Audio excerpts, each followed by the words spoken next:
Peace, peace, peace, peace, peace to everyone. It's actually my first time going live on Facebook. I go live, I wouldn't say often on Instagram, but definitely do more lives on Instagram than I do on Facebook. But I said it's time to start engaging my Facebook page a little bit more. So I'm gonna start going live with particular topics and subjects that that I want to talk about. To create the conversation that I believe needs to be had in the dog world. A lot of the conversations are one-sided in the dog world, specifically in the protection world. So I was always told, be the change you want to see, right? Unlike most people, they complain on other people's posts, and very rarely those people that do the most complaining and do the most criticizing on other people's posts, very rarely do you see them post anything of their own to be critiqued or criticized, right? So I just personally go by the moniker that if I don't like what somebody is doing, if it convicts me that much to where I feel like I need to complain or criticize about what it is that person is doing, and I'm in the same profession or the same field as that person, then I just believe that if I put my work out there for people to see it, that it's going to overshadow, right? It's going to overshadow the people that I believe are doing it wrong. That's just my belief. It's kind of like that quote or that saying where you put clean water next to dirty water. People are going to choose the clean water, but if there's only dirty water, then people have no choice, right? So I personally do not seek out other people to criticize their work, because one, let me make sure I phrase this properly, right? Because I have done reaction videos or review videos, right? But that's a little different, because in those particular reaction or review videos, what I'm doing is analyzing the video and breaking down what I would do different in those videos, right? So I'm actually giving detail, specific information on what I'm seeing in the video and what I would do different based on how I train, right? But in the era of the internet, everybody's opinion matters, right? So you can give a critique or criticism of someone without actually giving a solution, right? And the reason why I'm saying this is because, some of you watching this video, if you're watching it live or if you watch it later on the replay, right, you're in some of these protection groups. And, I post my work in these protection groups pretty often. And, I get a lot of pushback, which I really don't care, to be honest with you, because if people's opinion of me, right, specifically people that I don't know, I have no respect for, in the sense of, because I don't know you and I don't know your work, then by default I have no respect for you because I don't know what your work looks like. So when people like that come on the post and give what they call critique, right? But critique is when you analyze something and you say, hey, this might be a better way to do it, right?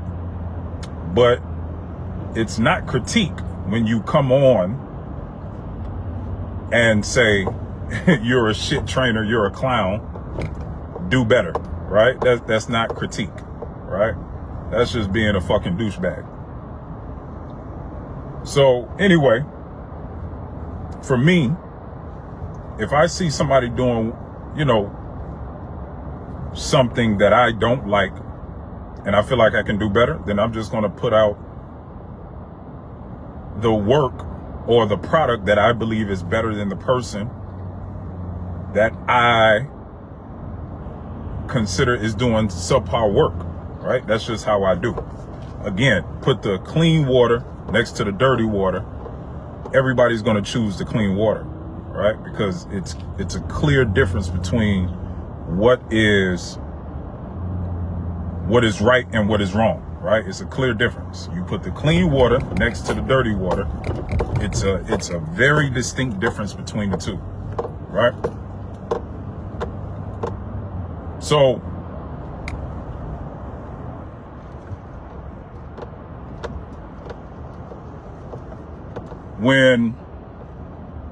how about this?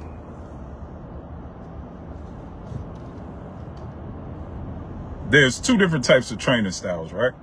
Well, mainly, right? The foundation. Let's talk about foundation in dog training. You know, when you are putting the foundation on the dog, there's typically two different types of foundation that you can put on the dog, right? You got defense and you got prey, which we will call offense, right? Because prey-based training is more offensive, right? Defense-based training is obviously more defensive-based, right? So in today's world, you know, prey-based training or offense-based training is the more popular way of training. But see, the problem with that is when you look at prey-based training, right, it's catered to a specific kind of dog, right? And I think it's pretty obvious the kind of dogs that prey-based training is catered to, right? You have your Malinois, you have certain lines of German Shepherds, right, which are damn near pretty much like Malinois, maybe not as drivey, but, you know, very high prey-based or high prey-driven dogs, right? You have your pit bulls, right? Those typically are the dogs, your Malinois, your Shepherds, and your pit bulls are typically the dogs that prey-based training is tailor-fitted for, right?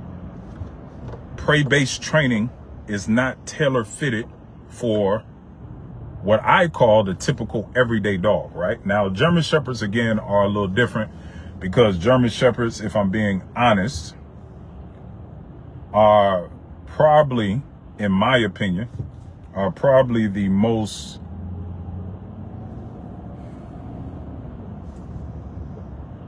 universal dog, right? You can damn near use a German Shepherd for damn near anything, right? So they're pretty good dogs because they're a utility dog, right?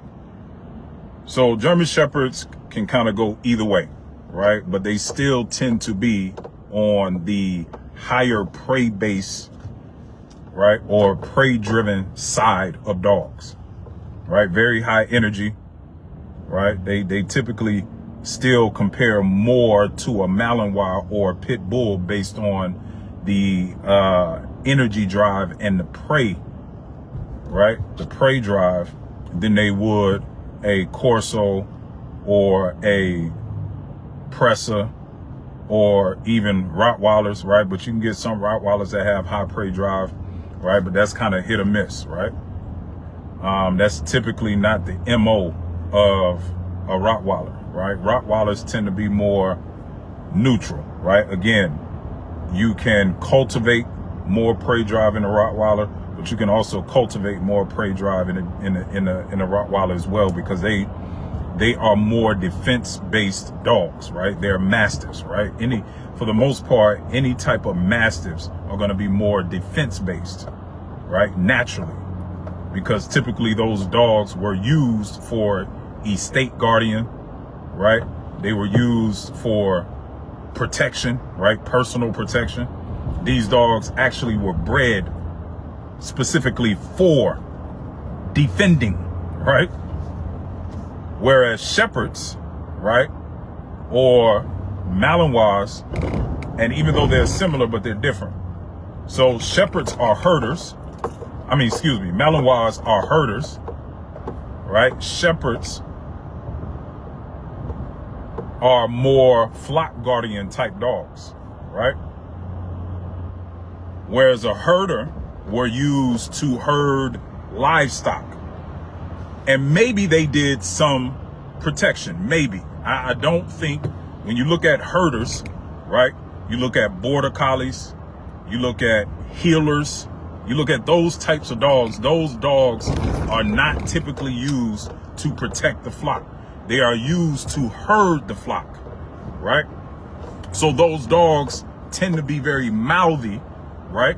Because those dogs, how they herd the flock is by nipping at the heels of the flock that they are herding, right? Whether it's sheep, whether it's cattle, that's typically how those dogs outside of border collies, they can be very mouthy too, right?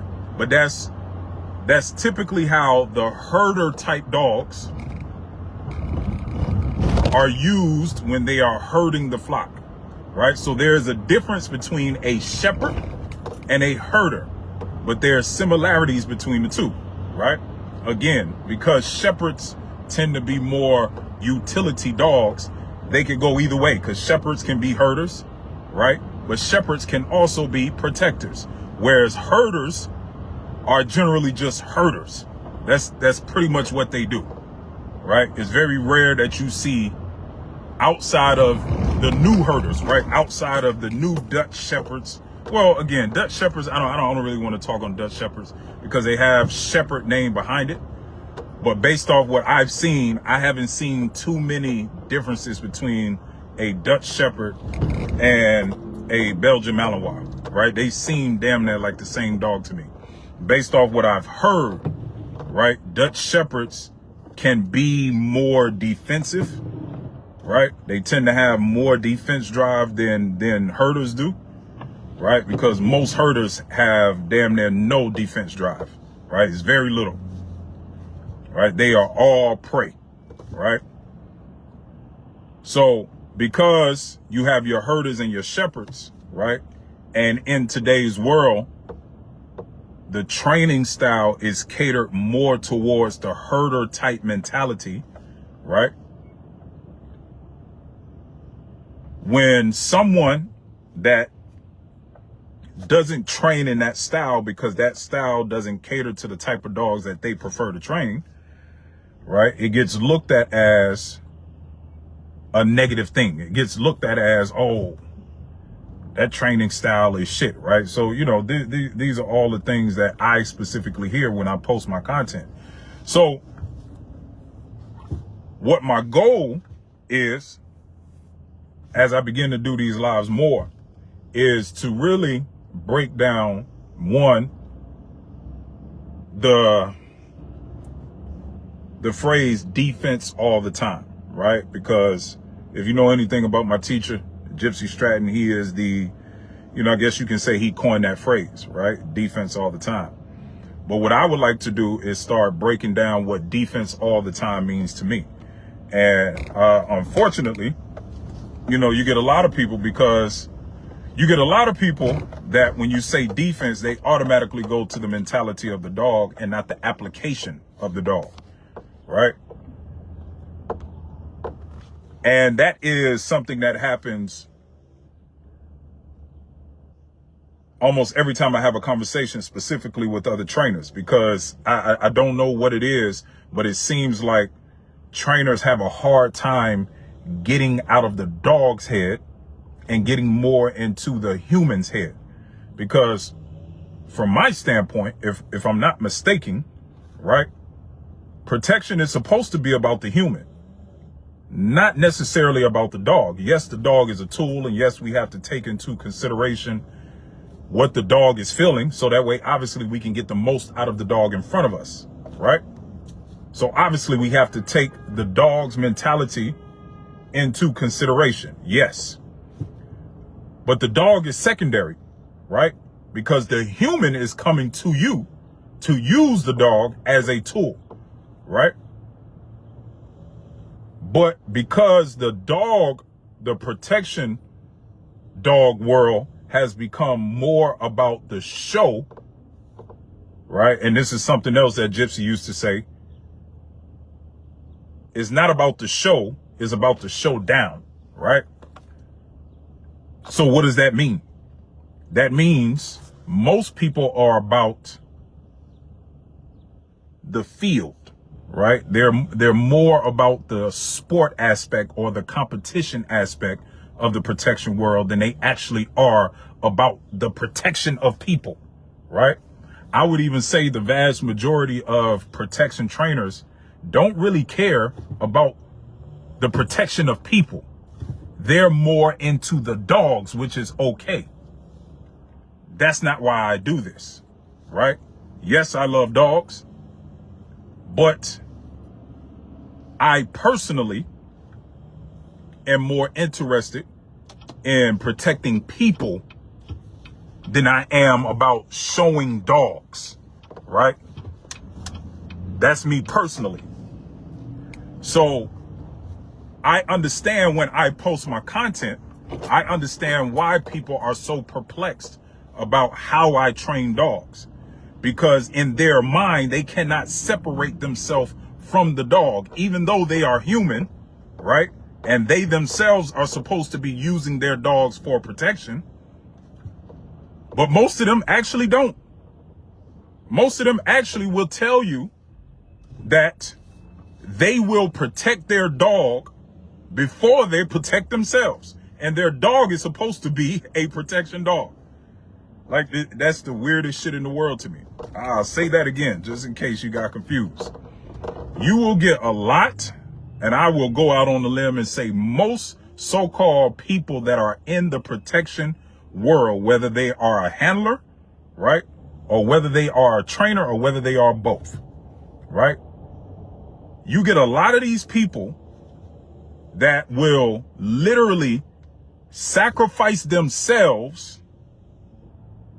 before they put their dog in a situation to protect them. And their dogs are supposed to be protection dogs, right? So the dog is supposed to be the first line of defense.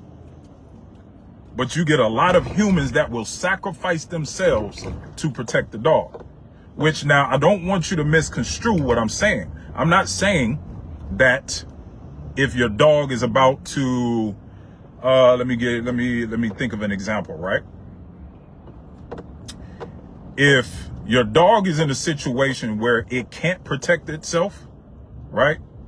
Then it's your duty, it's your responsibility as the dog's owner and caretaker to do what you can to get that dog out of the situation if it cannot protect itself, right? That's different than if somebody is trying to harm you and your dog is a protection dog, which means your dog has been trained to protect you against people that are trying to harm you, but you will remove your dog from the situation and put yourself in danger to protect your dog. That makes no sense to me. And the reason why that makes no sense to me is because the truth of the matter is a dog is much easier to replace than a human, right? A human's life is much more valuable than a dog's life. Now, I know some people are not going to like the way that sounds, but that is the reality. There's not a dog in the world that I'm going to put before me. Not one. If it came down between me and the dog, it's the dog every single time. Every single time. So, because that's how I look at protection dog training, that's how I approach my training, right?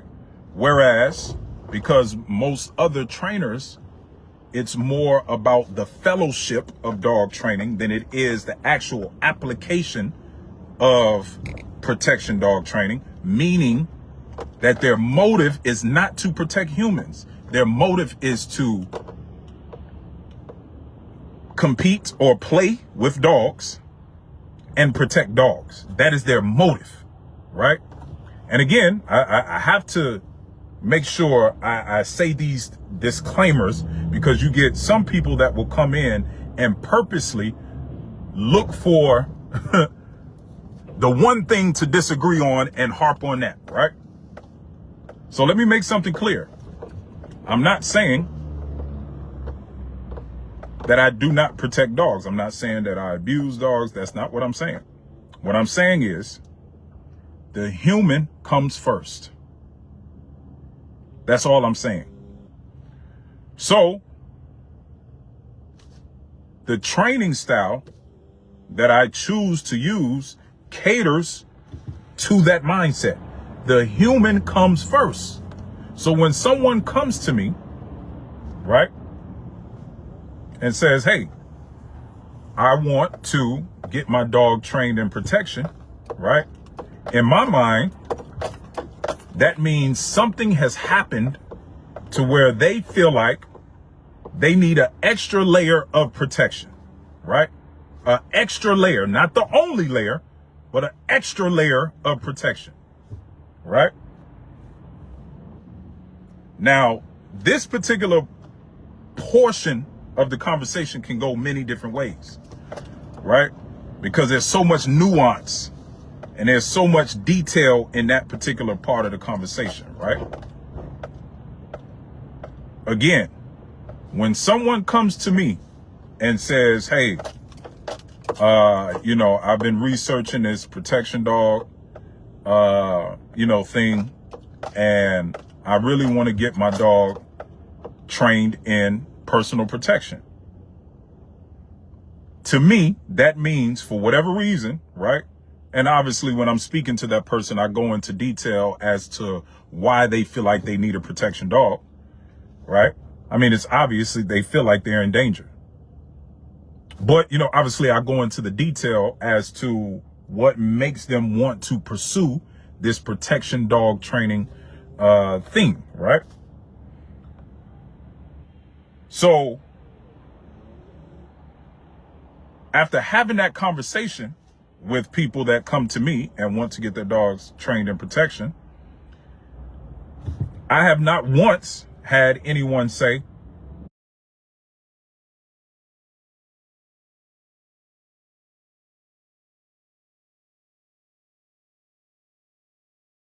well,